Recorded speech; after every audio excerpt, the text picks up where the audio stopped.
Today is Tuesday, May 14th. We'll tell you what former President Trump's ex-personal lawyer said on the witness stand about his old boss. Also, the man at the center of the pandemic meme stock craze is back, and so are his followers, determined to upset the stock market. Plus, the largest changes in more than a decade to America's electric grids, how ChatGPT is becoming more human-like, and what to expect from the world's biggest film festival on and off the screens. Those stories and more news to know next.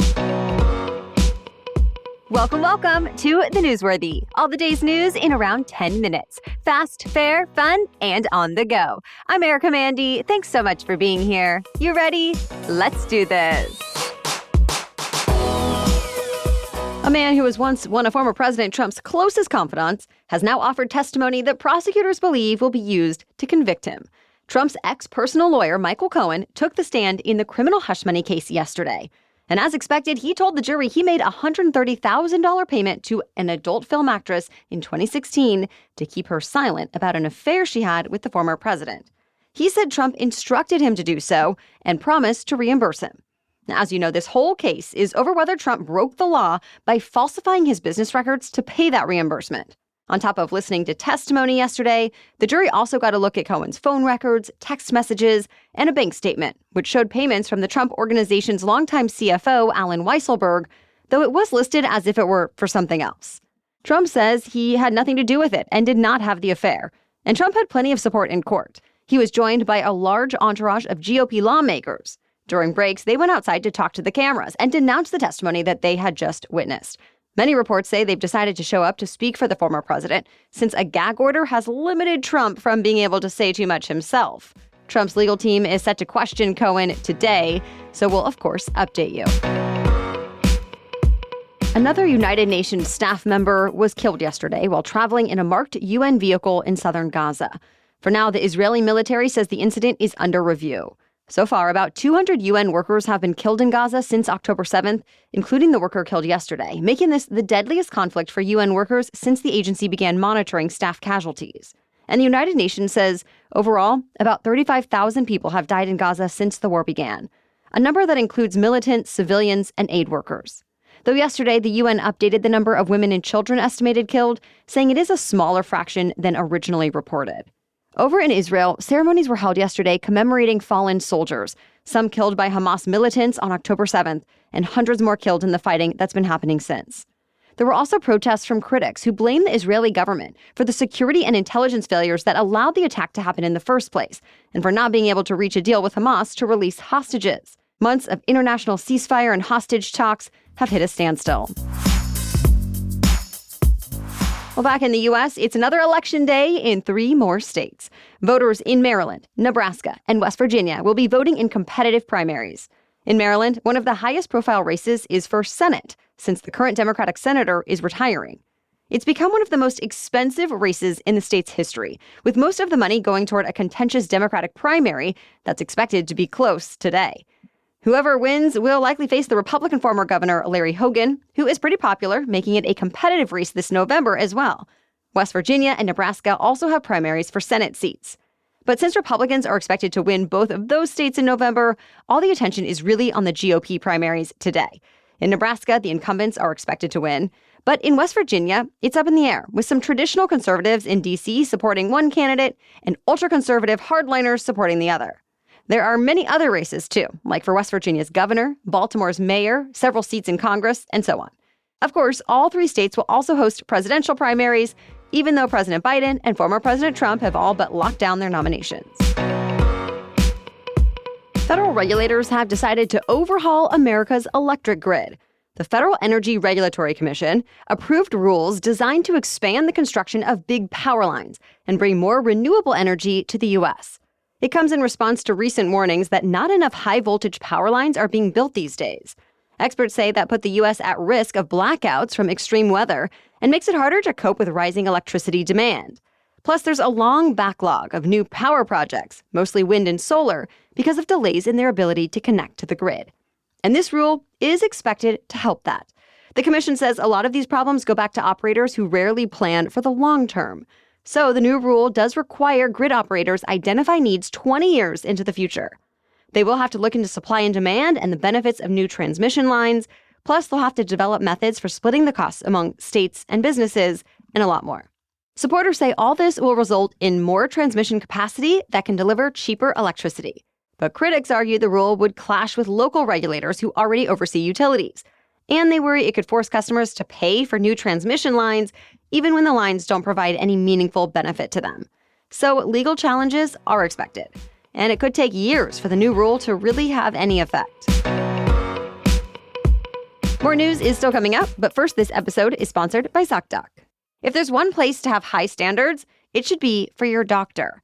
I believe we all deserve doctors who are both knowledgeable and who care, who listen to our questions and concerns and answer them with full transparency.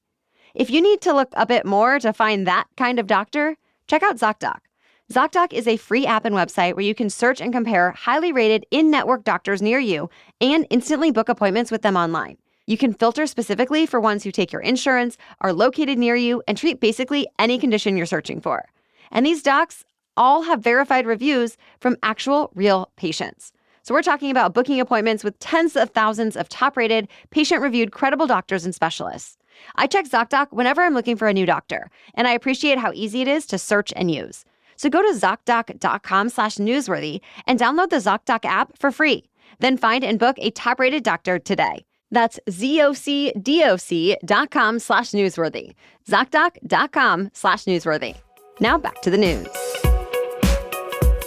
The meme stock craze of 2021 could be making a comeback along with its mastermind.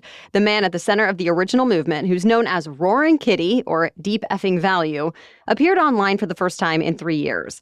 His real name is Keith Gill. And this week, he posted a picture of a man sitting forward in his chair, which is used by gamers when things are getting serious. Then he put out a few movie clips all about characters returning to action. To recap, Gill and his followers bought up thousands of GameStop shares a few years ago, despite the fact that the company appeared to be headed for bankruptcy. And that began what's known as a short squeeze, when big investors that bet against GameStop were forced to buy its rising stock to offset their massive losses. Flash forward to this week, and GameStop closed up 74% yesterday, and short sellers lost almost $1 billion. Trading in GameStop even had to be put on hold 8 times before noon due to volatility. Other meme stops like the theater chain AMC were pushed up too. It's not clear exactly where the movement is going from here, but Roaring Kitty has hundreds of thousands of followers waiting to see what he'll do next. Major U.S. airlines are now fighting a new rule that says they have to be open about fees upfront. The lobbying group Airlines for America filed a lawsuit along with American, Delta, United, JetBlue, Hawaiian, and Alaska Airlines. They're all suing the U.S. Department of Transportation, or DOT, saying the rule will confuse customers and complicate the buying process. Plus, they say the agency doesn't have the authority to regulate private business operations like this anyway. But the DOT plans to defend itself, saying it's important for travelers to see the full price of a flight before they buy the ticket. Southwest Airlines has actually supported this new rule, so it did not join the lawsuit. For now, the new rule is set to be implemented over the course of the next year, unless this lawsuit holds it up. So stay tuned. The maker of ChatGPT showed off a new AI model this week. It's called GPT-4o. OpenAI says it's much faster than previous models with better text, video, and audio capabilities. The company says GPT-4o will even be able to perceive your emotions.